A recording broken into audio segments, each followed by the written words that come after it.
had all my old favorite novels in that case, but as soon as the fire got hold of them, that was it. Bush up in smoke.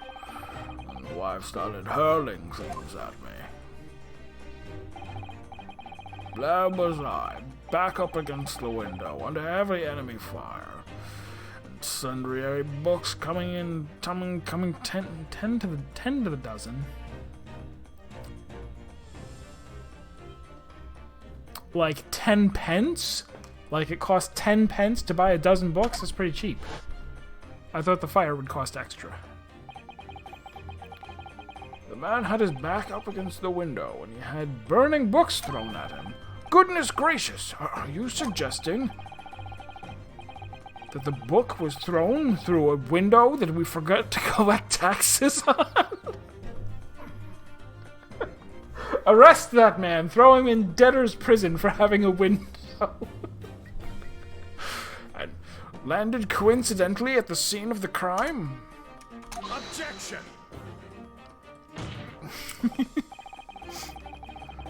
No, a thorough investigation of the surrounding area was conducted the very evening of the incident, and there is no report of the Garrideb's window pane being broken.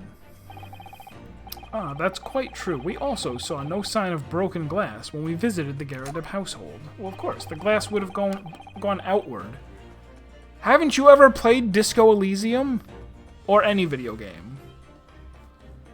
But is it not conceivable that the window was open at the time in... Not even remotely, let us not forget the season and the chilling weather that accompanies it.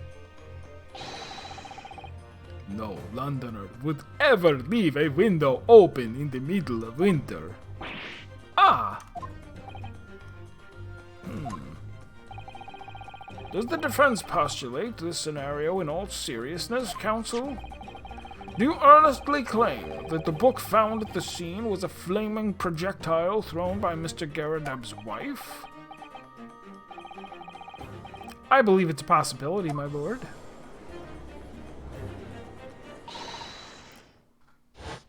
Quite enough, says somebody. No, it's her. Well, I hope that everyone can see you for what you are now, you little foreign trickster. You call yourself a lawyer, but you're just a coward, a mean coward. Really? Claiming that our little tiff set the whole neighborhood alight, honestly. Implying that I'm merely posing as a maid for appearance's sake. How could you? It's nothing to do with this beastly case, not any of it. All you've done is sully our family's name. Our family's name? Objection! No, I assure you, such devastation was never my intention. Dragging an upstanding citizen's name through the mud simply to divert attention from your failing defense. I should box your ears is what I should do. It's utterly unforgivable. Too right. Here we go. How long have we sat here now listening to this Nipponese spouting his fancy foreign theories? But think about it. At the end of the day, the only person who could have possibly stabbed the victim is that little hunchback with the mustache. And he ran away from the scene, too. I do declare you're right. It's true. Yes, what did I tell you? Makes sense to me. Sorry, what's that?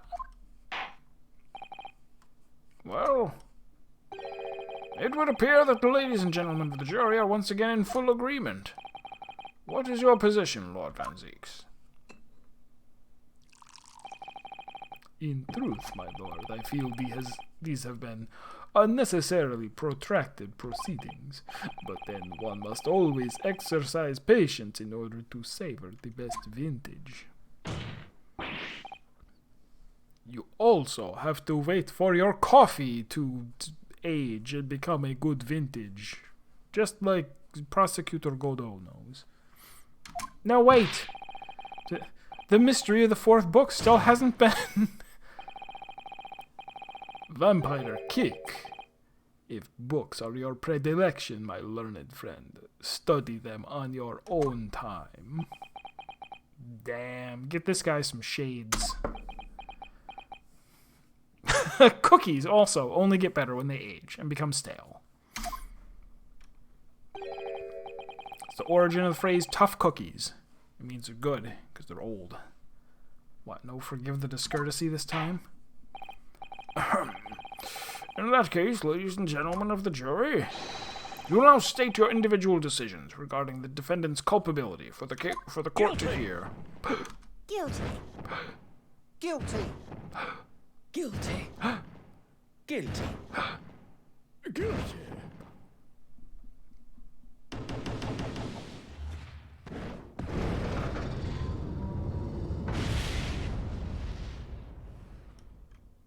I didn't think we got to do 2 summation examinations in the same case. Do we? Thank you for that unambiguous response. That's twice now. It's over. Mr. Naruhodo, don't give up. Miss Susato, have you forgotten? The battle isn't over yet. You're not suggesting. Of course, it's frickin' rules. The defense has the right to another summation examination at this point. You could still convince the jurors to change their minds. You have one more chance. My lord, the defense asks to exercise its right to a summation examination. You believe you still have tricks up your sleeve. I don't intend to trick anybody. I intend to uncover the truth. There's no time to be downcast. Upcasts only in this chat. As long as there's a chance, I have to stay strong and determined.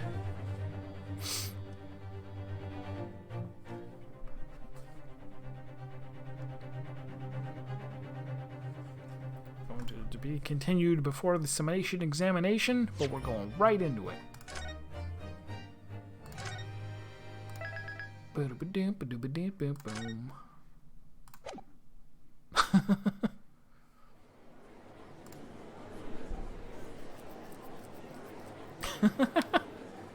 Yeah, no, we still got plenty of time today. I have considered the defense counsel's request for a further summation examination of the jury. And I have determined that the court must uphold the defense's judicial right to this procedure. So, counsel, we'll now proceed with your second summation examination. I presume the jury is ready, Mr. Foreman? We are, my lord. Very good. In that case, I must ask each of you now to state clearly and concisely for the court the grounds on which you find the defendant guilty of this crime.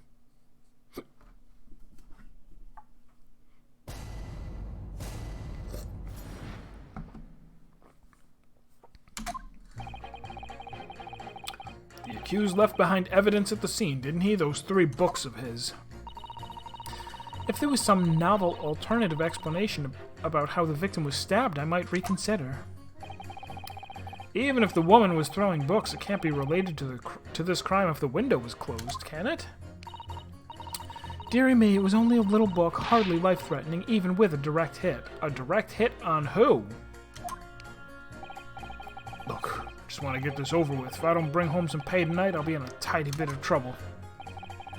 Come to think of it, we had a fire at home a while ago. It gave me the sneezes.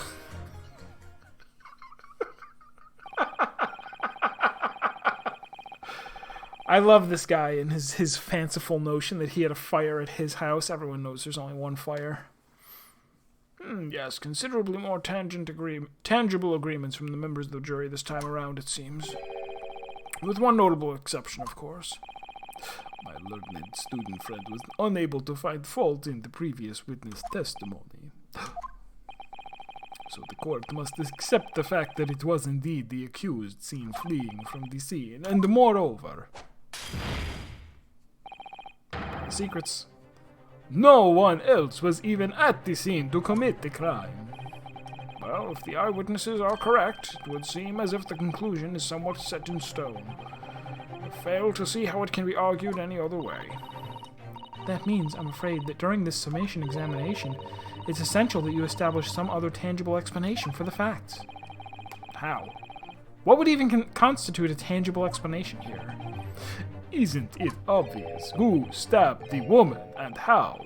Those 2 details are all you need to provide. Simply give us a name and a method by which the attack was conducted. There I was thinking this might be hard. But Mr. Naruhodo, you have to do it, otherwise this really will be where the trial ends. Ugh, no pressure then.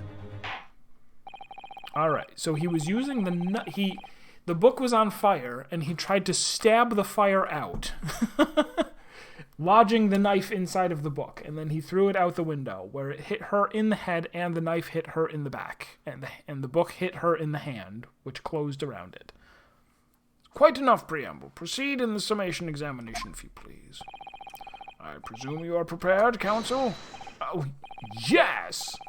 Falcon, readiness!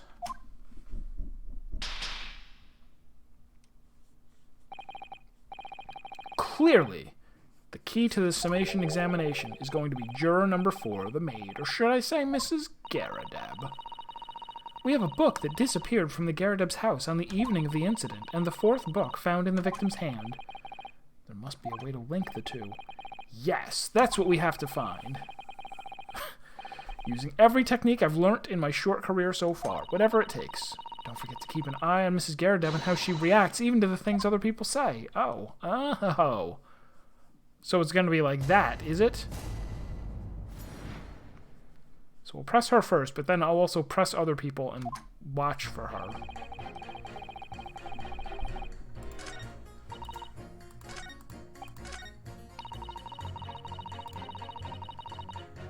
Hold it!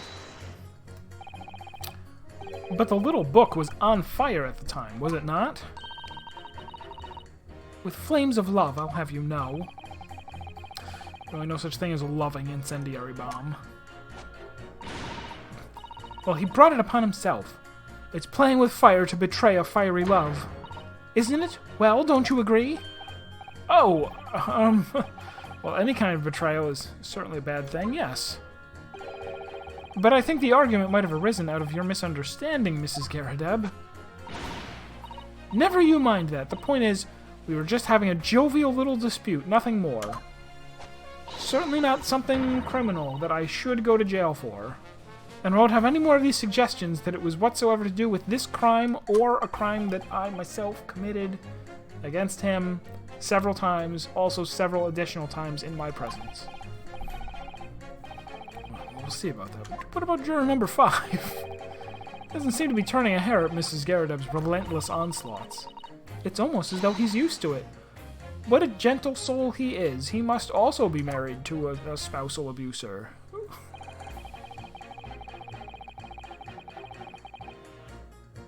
Oh, if I don't bring home some pay tonight, my wife is going to start a fire and pelt me with books as well. You just want to get this over with. How can you sit there and say something like that? A man's future is at stake here. Well, him and me both then, like I said before. What? I told you already, I'm a day laborer, aren't I? I'll bring home some readies with me tonight. Find me floating face down on the Here I was thinking he would only be hospitalized. He's actually saying he'll be killed. Alright, that's very nice. What? You heard me. My missus isn't one to mess about, you know. She can be fierce, believe you me. Another shining example of marital bliss, then. A situation like this cropped up the other day. It was, well, you know, it's funny, I can't quite remember. Sorry? It's too frightening, that's the thing. I must have blocked it out. Ah, okay, so... abuse to the point of having PTSD. Let's make jokes about it.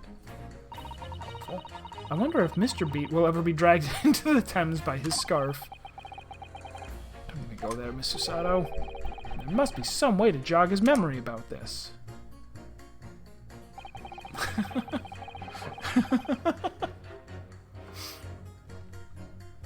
Alright, tell me about your fire sneezes, please. Does that have anything to do with your decision about the defendant's culpability in this case? Sorry, what's that? I have to speak up, lad. Could you tell us more about that fire? It was last winter. My grandchildren baked me a lovely cake on my birthday. It had 75 candles on top, it did. What a sight to behold it was. You can put candles on a cake?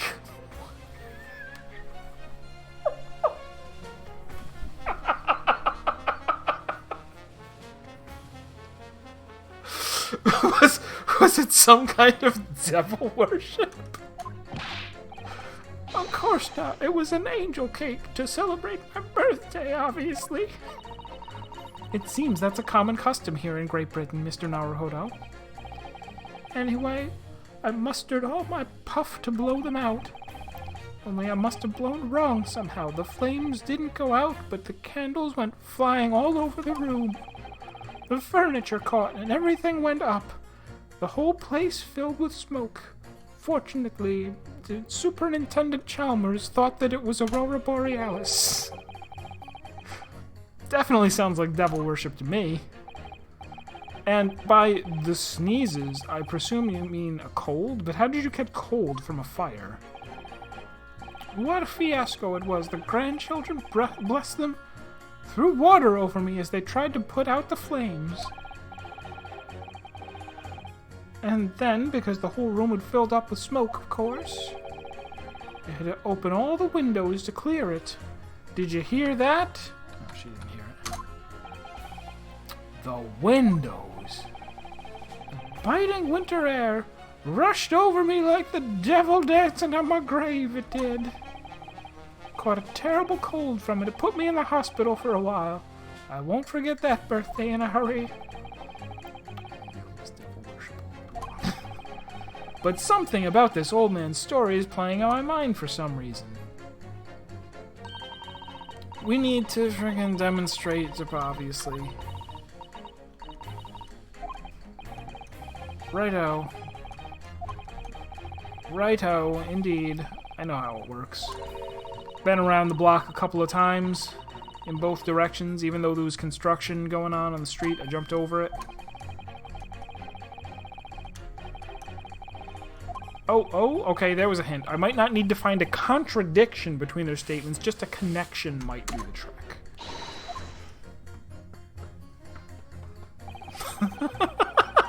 Also a good point. Why does her law book have info about birthday cakes? So did any of these change? It was only a little book, hardly life-threatening.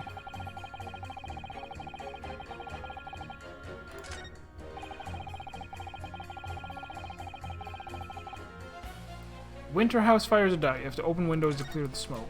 Oh, whoops.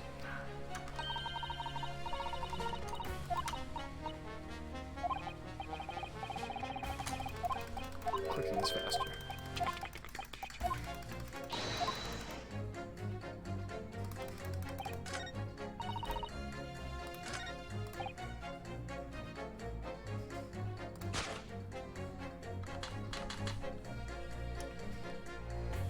Objection! These two juror statements clearly contradict one another. They do? How exactly, counsel? Don't point at me again. I told you it wasn't me. What's that you say? Speak up, lad. Speak up. Juror number 3, you see? Oh, me? See what, sir? Did you hear juror number 6's account of his birthday celebrations last year? It seems, despite being a Londoner, he once opened his windows in the middle of winter. Well, yes, of course, because it's an emergency. I mean, obviously, if the room was filled with smoke from a fire, then you'd be mad not to open the... Oh! Exactly. On the day in question, at the time of the incident, there was a fire in the Garadeb household. Mr. Garadeb had the following to say about it. The whole place filled with smoke. Alright there? You're gonna have to pee if you keep that up. Do I pursue this? I kind of want to know what's going on with his hat, to be honest. Tell me more about your hat. Therefore, to clear the smoke, either Mr. Garadeb or his wife almost certainly opened the window. That you cannot deny. That you cannot deny would be in no way out of the ordinary. No, I suppose it wouldn't. When you get to my age, you learn a thing or two, you know, and I can tell you. You'd have to be a prize idiot not to open the window if there was a fire, eh? Yes, of course. I think I need to reconsider my statement. Yes, please do. That's a step in the right direction, I think. The window could have been open when the woman was throwing books. I mean, it's definitely a possibility. Hold it! At the point when the victim was attacked on Briar Road, we know there was a small house fire in the Garadeb household on the opposite side of the street. Well, yes, it certainly seems that way. On account of the smoke, I imagine they would have had the windows wide open in spite of the cold. I still want to know about your hat. He said, oh, my hat. We have to find out. This is key to breaking this whole case wide open. We also know that Mrs. Garadeb was throwing flaming books at her husband. Her husband, who was backed into a corner by the window due to his wife's frenzied criminal attack. Yes, that's right, he said, smiling. So there's definitely a chance that one of the books could have flown past the man out of the window. Only what? Only I can't really see how it could have gone all the way to the other side of the road, that's all.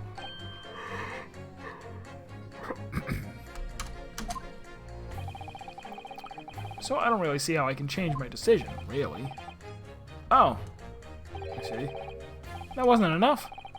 What's it gonna take to persuade these people? Let's press this again. Hold it! And this time we'll ask her, what's up with all the tea, lady? What do you think this is? England? Excuse me. Juror number 4. Do you have something to say about that? Mrs. Garadeb. Oh, dearie me. What is the meaning of this? How dare you imply that I'm hiding who I really am? It's imperative that you confirm something for the court, so please, it's tea time to drop the pretense now. What is it? When the fire started in your house that day, did you or your husband open the window? What? I beg your pardon? What are you insinuating? The room would have been thick with smoke after the carpet and bookcase caught fire as they did. In a situation like that, it's inconceivable that you wouldn't have opened the window. And what if we did? Oh, all right then. Yes, you're right. My husband was frantically trying to open the window, which can't have been easy since I continued to give him a justly deserved book battering. Even though your house was on fire? Oh, you never stop throwing until the anger subsides. It'd be terribly bad for the nerves to do otherwise. I see. Her doctor prescribed marital abuse. He's like, well, if your emotions get the better of you, just hurt the ones you love until the feeling goes away. Of course, I should have realized. That's a significant step forward, Mr. Naruhodo. You've managed to establish that the window was open. We simply must have that added to Mrs. Garadeb's formal statement. Yes, the window was open. I'd clean forgotten, but it's true. Hold it! The 4th book found at the scene of the crime shows very obvious signs of fire damage. And the title of the book is The Lion's Pride, the same title, in fact, as the book that Mr. Garadeb told us he'd been reading. Well, I really couldn't say.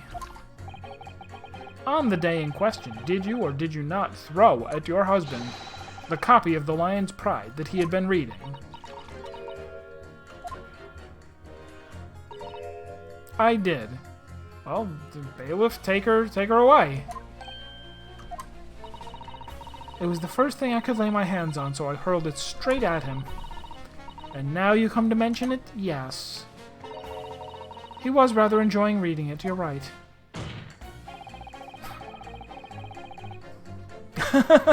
Presumably, the woman was just walking around with a knife in her back. Like, she's gonna wake up in the hospital and be like, oh yes, I never go anywhere without my trusty back knife. But then I was hit on the head by a book on fire and I passed out. Why did you not reveal this information to the court from the outset?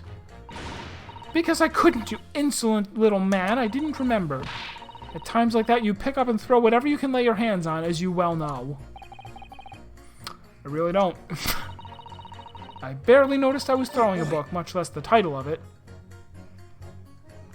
No, keep going. Keep talking. Right, totally understandable. I mean, you can't waste time deciding what to use next, can you? When you feel the way I did, you don't care what it is, you just want to smash it into his face and commit a felony. You see where violence can lead, Mr. Sato?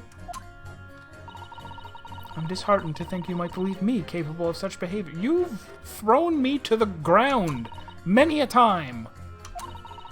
Anyway, I have a feeling I might have noticed something. Oh, shut up. Perhaps I might have missed something while I was preoccupied with investigating a crime that is worse than a stabbing. Alright, go back. Should I first go ahead and pit? Let's pit these.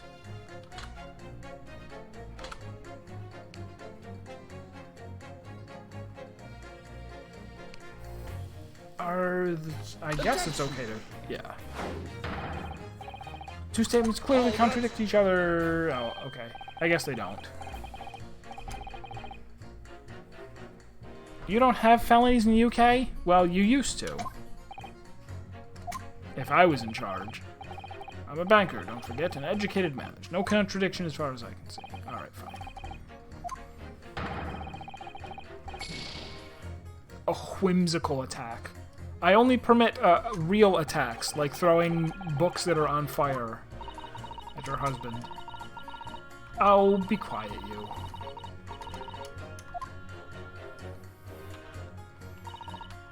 Alright, let's press on this. And then juror number 5's PSD is going to kick in. We ask him about it. What is it that she says? It was the first thing I could lay my hands on, so I hurled it straight at him.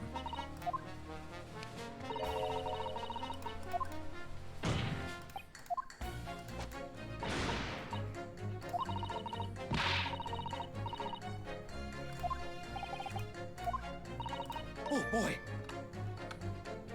Excuse me. What is it, juror number 5? You know something? I remembered what it was. The memory I blocked out. It was listening to what this granny was saying. Brought it all flooding back. Who are you calling a granny, you cheeky devil? I'm Mrs. Garadeb, or the maid, I'll have you know.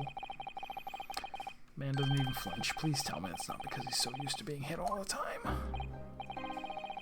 It was about 2 weeks ago now. I just got back home after work, like. Put my hand in my pocket for the wages I'd just earned that day, and I nearly died. There was a hole, dear Liza. Every last penny had dropped out. Oh dear. What a disaster. All of his pence. You haven't heard the half of it, boy. Oh? The wife was cutting up some chicken at the time. I could hardly get the words out, but I told her straight. I lost the day's wages, love. Next thing I knew, the blade was whistling past my ear, stuck in the wall next to me, it did, about an inch deep. No words, just terror. I could smell it then, you know. That god-awful stench of the Thames. I was sure I was going to end up face down in the muddy banks that night, I can tell you. London? Great place. Way better than Japan. No, that's a real disaster, isn't it? I'll never use the word lightly again. Anyway, the point I'm trying to make is this. When women lose the rag, they'll throw anything at you. Knives, hatchets, hammers, you name it. Mr. Naruhodo, you mustn't think all women are so short-tempered and unrefined. No, I wasn't thinking that. Throwing household objects at people is, well, it's so uncivilized. At least attack with honor, using a bow or the like. What? Attack? Who are you going to attack? Never mind. Anyway, this man's words could be rather significant, I think. Alright, we'll come back to the bow and arrow thing later, if I dare.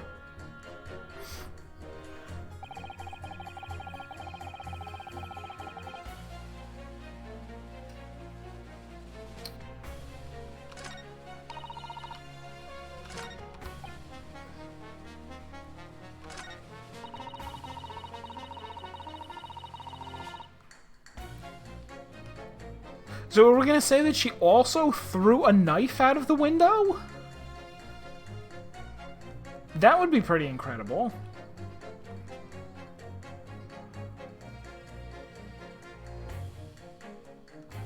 Hold it! That she didn't even realize, she didn't even think about what she was throwing, and she threw a knife and it... So you might be willing to change your decision, you mean? You can lock a... Can't you? Maybe. Oh my, such delight on your face, but I'm afraid I shan't be swayed by emotion. Despite what you may think of me, I'm a very modern, metropolitan, rational woman. Oh, that's great. If one reads the morning papers, it's all forgotten by tea time, isn't it? So I read them in the first place. You see, modern, metropolitan, and rational thinking, wouldn't you say? Not at all extreme. As I see it, an overwhelmingly suspicious Japanese man has been implicated by overwhelmingly strong testimony, so despite one or two minor puzzlements, I do declare that the man is overwhelmingly guilty. Modern, metropolitan, and rational logic, wouldn't you say? Overwhelmingly. But us modern gals are always delighted to embrace new fads, you know. So I'd be only too happy to reconsider an exciting new theory if you could come up with one. Be happy to do that too, if only I could. Let's do our very best not to disappoint the modern and metropolitan young lady. Right. Glad you omitted the rational there.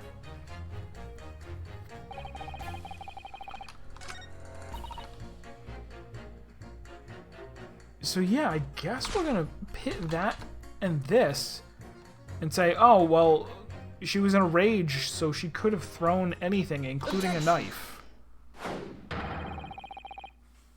Those two statements clearly have a deeply significant connection. Good grief! They don't contradict each other. Explain, counsel, at once. Juror number 2, do you think, perhaps, that this could be one such novel alternative? Oh my, whatever do you mean? An alternative explanation as to how the victim was stabbed in the back. What are you talking about?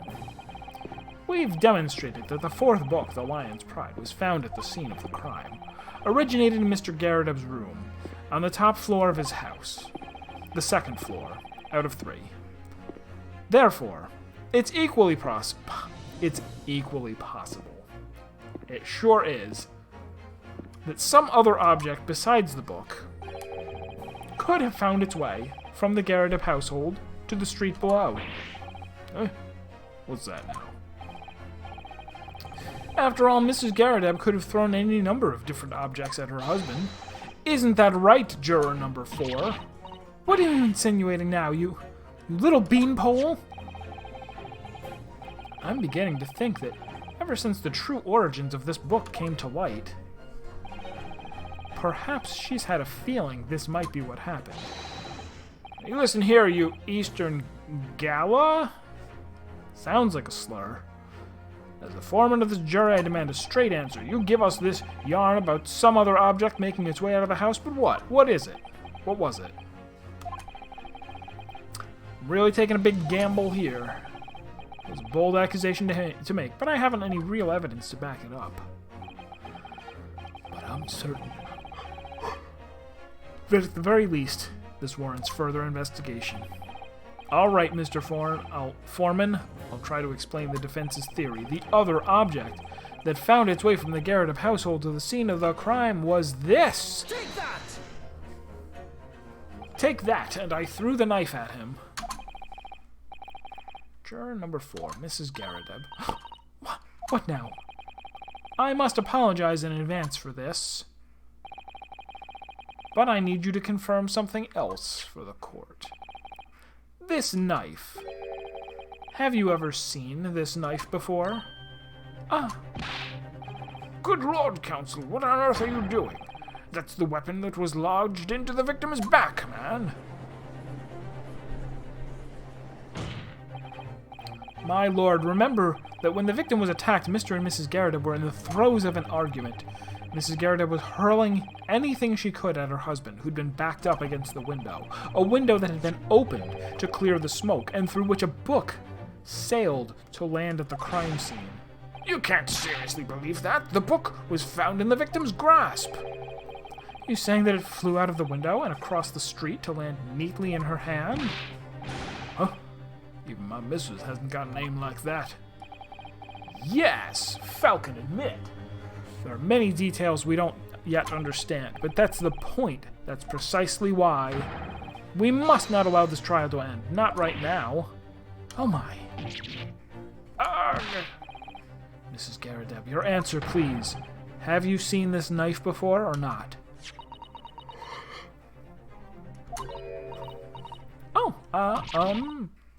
Ugh! Thud.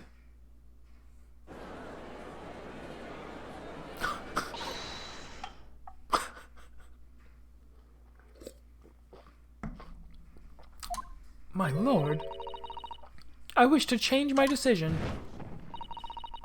I'm a woman of my word, after all. Thank you, madam. Yes, I agree.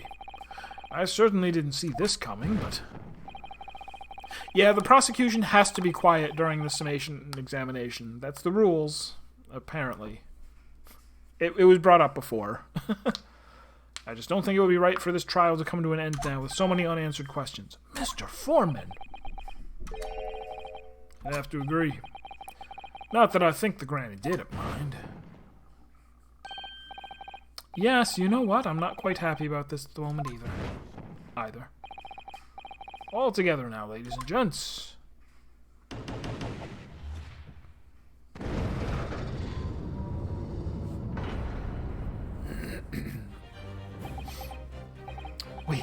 We did it!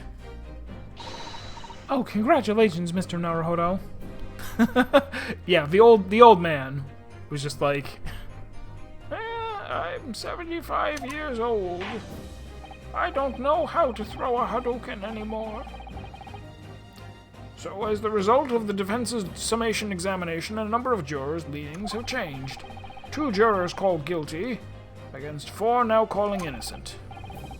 Accordingly, the opinion of this court is divided. This trial will continue. Then he's just accidentally voting the opposite of what he means all the time.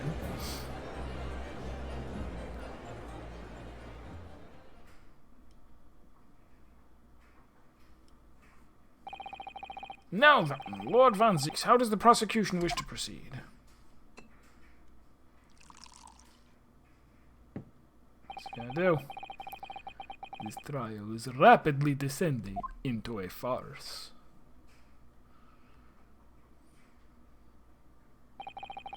Like a quart of wine, the first few sips are bitter enough. But what follows is so repugnant it's good for nothing save the gutter. If I may, Lord Van Zieks, the defense has just put forward a credible alternative explanation for what happened. Maybe she put all of her points into the knife-throwing perk. And that allowed her to snipe someone from across the city. Credible. Is that your considered opinion, Mr. Foreman? The defense's argument is a joke to which I barely know how to respond, but let me start by insisting that you must all familiarize yourselves better with the relative positions of those places being discussed. All of her points except the point of the knife broke off. Yeah, we still don't know anything about that. We don't know if it is in fact in the wound still, or if it was broken off before it was thrown. What do you mean by that? What's his angle this time? It should already be more than apparent that between the crime scene and the Garrideb household runs a rather wide street, Briar Road. Which means that the distance from the Garrideb's house to the scene is, yes, some 15 yards. 15!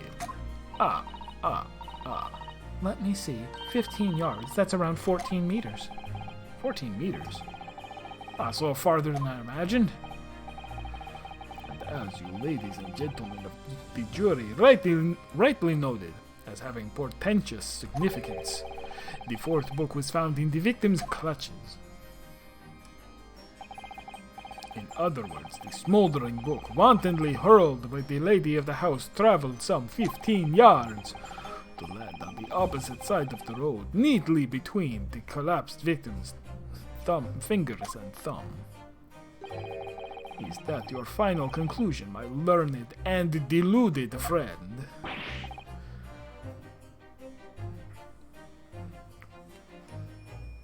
"45 feet from the building and curb." I guess that is kind of... That is a bit narrow. Maybe. Is it a 2-lane street, even? And did the jackknife follow a near-identical trajectory to plunge into the middle of the victim's back? This fantasy is somewhat stretching the notion of having a bad day for the victim, I think. Even those pathetic serialized detective stories have more believable plots. Ugh! Very, very large pavements. You can't call them sidewalks. There's nothing I can say to that. That prosecutor loves the sound of his own voice. Miss Susato, serialized detective stories are pathetic, are they? How dare he? Maybe let's pick our battles here. My lord, might I be allowed to speak? As judicial assistant, you may speak for the defense. Yes, go ahead.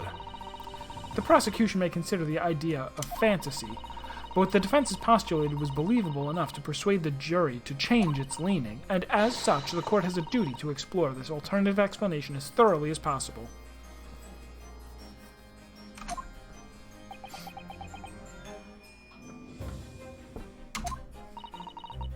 To that end, Juror number 4, Mrs. Joan Garrideb, must be called to testify and submit to cross-examination. Saints alive! The cross-examination of a juror? No, the dismissal of a juror. The dismissal and replacement of a juror. Please tell me you're doing this. Order. Well, this is highly irregular. It is unprecedented for a member of the jury to be summoned to the witness stand.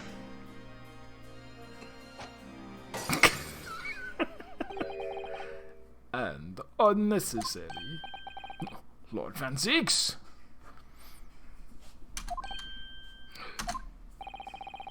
There are already witnesses in the stand whose testimony the defense may further cross-examine. If my learned friend's farcical theory has any truth to it, then both a burning book and a jackknife must have flown through the sky before this couple's eyes. And we must assume they would be able to testify accordingly. What say you, witnesses?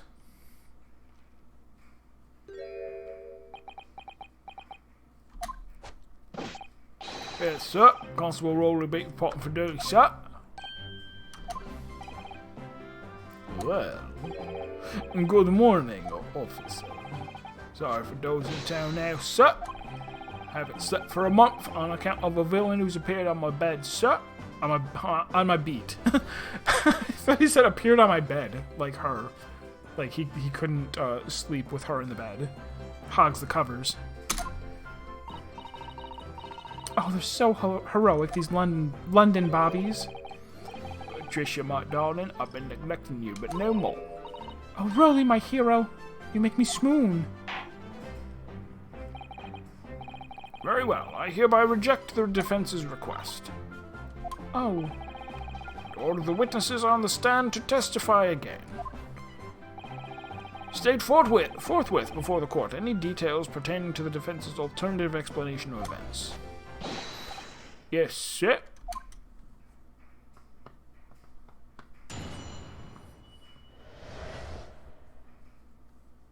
is he gonna say, no, we didn't see anything? This case has nothing to do with Mr. and Mrs. Garrett, believe me, and London Bobby's good for his word. You see, sir, windows on the top floor of the Garrett house are top hinged casements. We charge extra tax for those.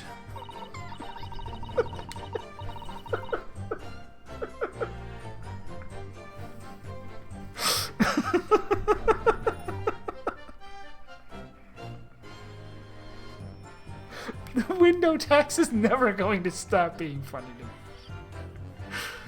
Obviously, if anything had been thrown out of the window, we would have seen it. I did leave the scene to go fetch help, but my trusty Rolly was there to make sure nothing was disturbed. I didn't take my eye off the crime scene for one moment, sir. Nothing strange to report on that front, sir. I did just see a video by a German guy, like a skit about how, you know, like buying something in an American store, and it's like, you know, the cup, it says $5. Like, yes, but that's without tax. But why isn't it included with the price? Well, it says plus tax way down there in tiny letters, and it's like, but is there a way to buy it without the tax? No. Then why don't you include it in the price? And it's totally true. It's incredibly true. Well, this is quite startling. Top-hinged casement windows. That detail was not in the police report, Constable. Oh, yes, I'm sorry about that. I must have been a little drowsy. Ahem. You cannot excuse your sins with drowsiness every time, Constable. No, sir. Sorry, but what exactly is a top-hinged casement window? And you cannot excuse your ignorance with such trite remarks, my learned friend. Of course, sorry. Ah, I found it. I found the explanation of different types of windows in this law book. Cast your mind back to the windows in Mr. and Mrs. Garredeb's room. All right, I'll try. I have to surfboard in my mind. So the window opens in order to allow air to circulate inside the house.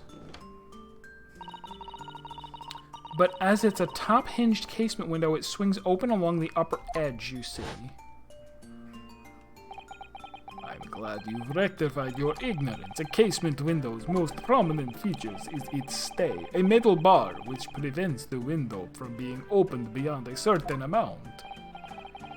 Prevents it opening? This is all news to me. Absolutely correct, sir.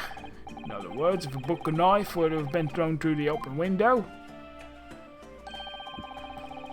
would have clattered against the pane and fallen straight down to the pavement below. No! You see the problem then. Good, your education in windows is complete. There was never any possibility of either the book or the knife traveling 15 yards over the road. Re-examine the body and there's a window stay in their pocket. That is, unless the window pane had been shattered, something we've discounted already. That can't. Bees! No, not the bees. Did you see that, Rolly? That young Japanese man just collapsed in agony. Oh, yes, my darling, I saw it crumble before me. Oh, Rolly, you're so strong. How is this happening? Oops. I haven't even started the cross-examination yet, and already my argument's been destroyed. Counsel, if you could drag yourself upright again, the court awaits your cross-examination. My lord. Good. No desperate situation. so let's think.